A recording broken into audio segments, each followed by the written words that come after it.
Assalamualaikum warahmatullahi wabarakatuh. Waalaikumsalam warahmatullahi wabarakatuh. Selamat siang teman-teman. Di sini saya mewakili teman-teman semua untuk berjalannya diskusi hari ini. Jadi hari ini kita akan berdiskusi tentang isu yang sedang hot di Indramayu, yaitu Indramayu mempersiapkan ekosistem smart city yang terintegrasi. Nah, menurut teman-teman, meninjau ekspos terbaru Master Plan Kota Cerdas dan Arsitektur SPBE Indramayu oleh Diskominfo ini, dari berbagai sudut pandang seperti manajemen publik, ASN digital, teknokrat, akademisi, dan perencanaan OPD ini bagaimana sih menurut teman-teman pendapatnya?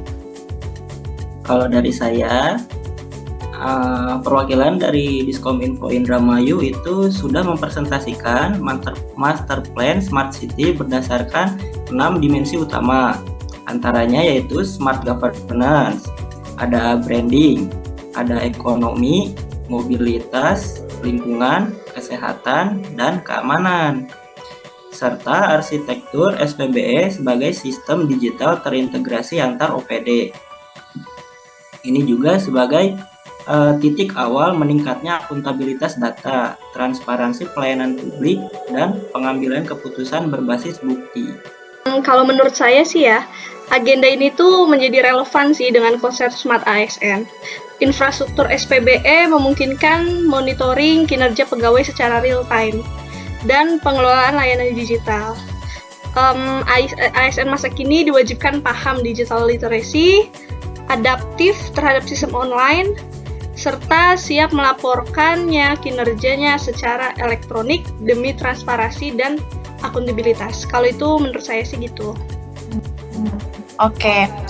Terus ini juga sebenarnya kalau menurut saya ya, dengan adanya SPBE ini sebetulnya layanan seperti GD digital, pelaporan, atau dashboard pelayanan kesehatan itu dapat terhubung langsung ke pusat datanya, jadi langsung terkirim ke pusat data.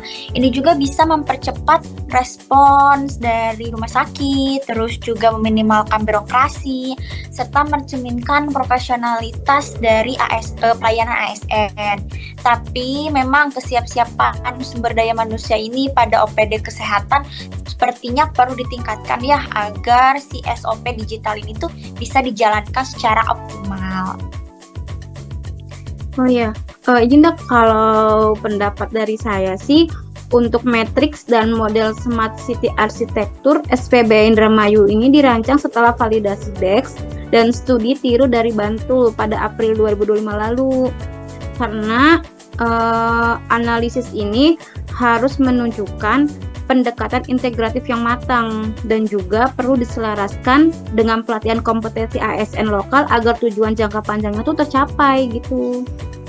Ya, izin menambahkan juga kalau menurut saya sendiri, saya itu sangat menyambut baik akan keterlibatan publik digital karena melalui SPBE, warga jadi bisa mengakses layanan publik, informasi, dan dapat memberikan feedback secara langsung.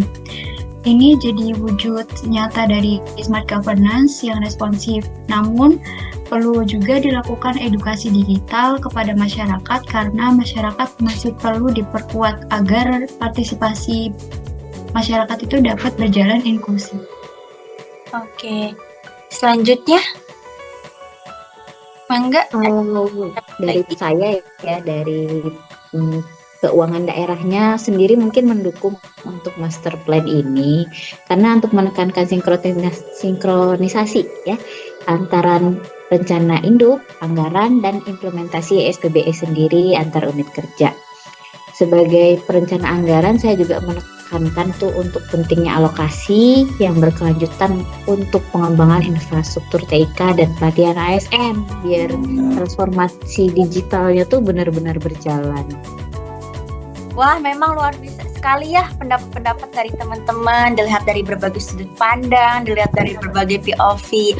Nah, saya ada pertanyaan lagi nih teman-teman, mungkin ini juga yang bisa kita diskusikan. Apa sih tantangan isu utama ini dalam implementasinya ke depannya di Indramayu? Kalau menurut saya tantangannya itu yang pertama ada kesiapan SDM ASN-nya dan juga kebutuhan sertifikasi kompetensi digital sih. Baik. Kalau menurut saya sepertinya integrasi perangkat ya. Jadi perlunya SOP layanan digital di setiap OPD-nya.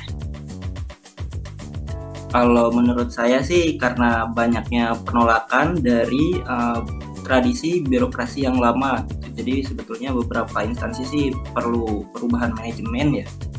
Ya, saya setuju sama Mas Eko. Kalau kita itu sebenarnya butuh ada perubahan manajemen. Oke. Ya. Untuk yang lain?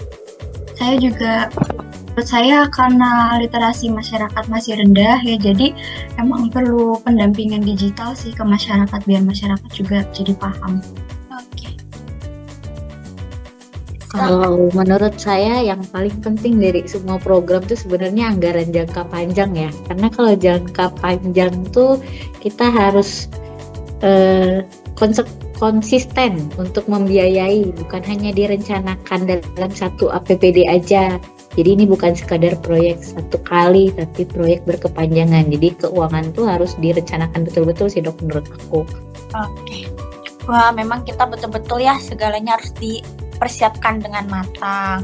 Baik, saya akan menyarik kesimpulannya ya. Jadi sebetulnya Master Plan Smart City dan Arsitektur SPBI ini menjadi fondasi penting ya transformasi digital di Kabupaten Indramayu. Dan pelaksananya itu yang efektif butuh kolaborasi dengan lintas unit, penguatan kompetensi Smart ASN, lalu SOP digital yang jelas, serta edukasi ke masyarakat di Kabupaten Indramayu. Dengan demikian, Kabupaten Indramayu bisa menjadi kota yang cerdas, inklusif, transparan, dan akuntabel. Oke, sekian dari diskusi kita hari ini. Terima kasih kepada teman-teman. Wassalamualaikum warahmatullahi wabarakatuh. Waalaikumsalam warahmatullahi wabarakatuh. Waalaikumsalam warahmatullahi wabarakatuh. Makasih banyak dok.